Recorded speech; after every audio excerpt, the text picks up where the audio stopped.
Hello guys, good morning. तो आज का हमारा टॉपिक सामने पड़ा हुआ है लाभ और हानि। ठीक है, प्रॉफिट एंड लॉस। ये आप लगभग 8th क्लास से रीड आउट करते आ रहे हैं।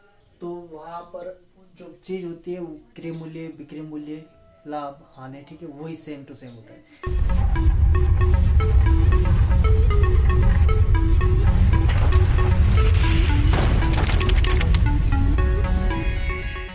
आपको पता ही है क्रय मूल्य क्या चीज़ होता है।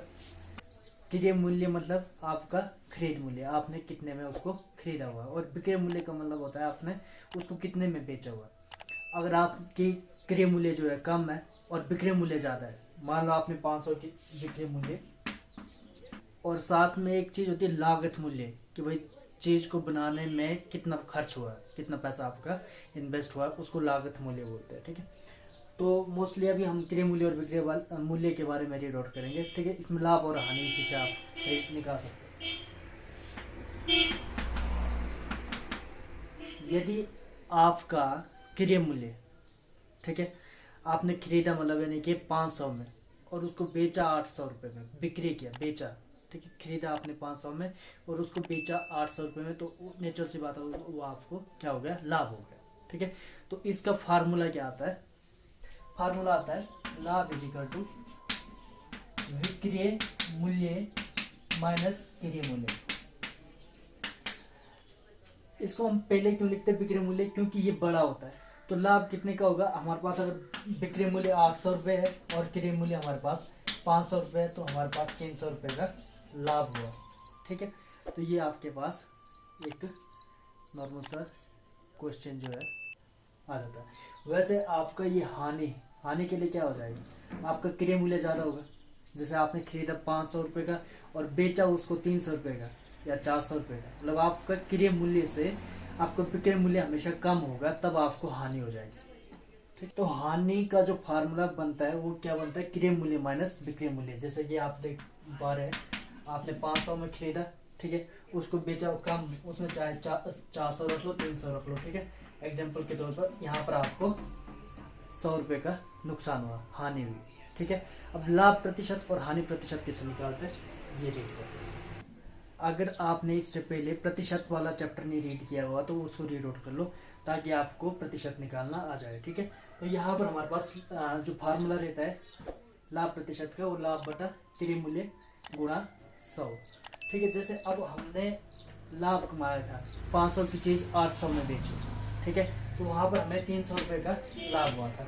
तो हमारा क्रय मूल्य, खरीद जो मूल्य थी वो तो 500 रुपये थी, तो उसको हम 500 रुपये रख लेंगे और गुणा 100 कर देंगे। तो ये हमारे पास 0 से 0 कैंसिल हो जाएगा, तो क्या हो जाएगा 3 6 0।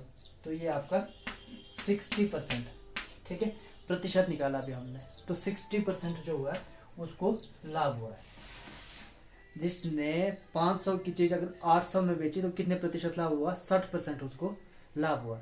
जो पुराना वाला जो हमारा क्वेश्चन था उसको ही हम लाभ प्रतिशत में ले रहे हैं। ठीक है, तो क्रय मूल्य जिसका हमारे पास 500 था और विक्रय मूल्य हमारे पास 800 था।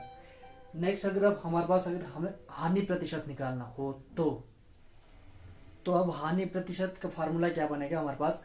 हमें कितनी हानि हुई, ठीक है, और क्रय मूल्य साथ में उसको मल्टीप्लाई कर दिया 100 के साथ। तो अनुपात वाले, जैसे जो इससे पहले हमने रीड आउट किया था जो लाभ प्रतिशत का, ठीक है, ये था हमारे पास है हानि प्रतिशत। अब हमने उसी क्वेश्चन को लेकर के, जैसे हमने 500 की चीज़ खरीदी थी, 400 में बेची, तो हानि कितनी हुई थी? 100 रुपये की हानि हुई थी। ठीक है, और क्रय मूल्य हमारा कितना था? 500 रुपये था। ठीक है, और इसको हम 100 से मल्टीप्लाई करते हैं, तो प्रतिशत में निकालने के लिए हमें क्या करना पड़ेगा? ये हमारे पास क्या है? ये अनुपात है। ठीक है, जिसमें ये वाला अंश है और ये वाला हर है। ठीक है, अब इसको प्रतिशत में बदलने के लिए हमारे पास क्या करना पड़ेगा? 100 से गुणा करना पड़ेगा, और 2 जीरो से हमारे पास 2 जीरो कैंसिल। ठीक है, ये हमारे पास 5 20 बचे 100। ठीक है, तो ये हमारे पास 20% क्या होगा? हानि हो जाएगी। हानि की बात की जाए तो हानि कितनी हो रही है हमारे पास? 20% की हानि हो रही है। तो इस तरह से आप किसी भी क्वेश्चन का लाभ प्रतिशत या हानि प्रतिशत निकाल सकते हो। तो एक चीज इससे सीखने को मिलती है कि यहाँ पर ध्यान रखना है, जब आप हानि प्रतिशत निकालेंगे तो हानि बटा भी क्रय मूल्य ही करना है, ये नहीं कि हानि बटा आप विक्रय मूल्य करने लग गए। ठीक है,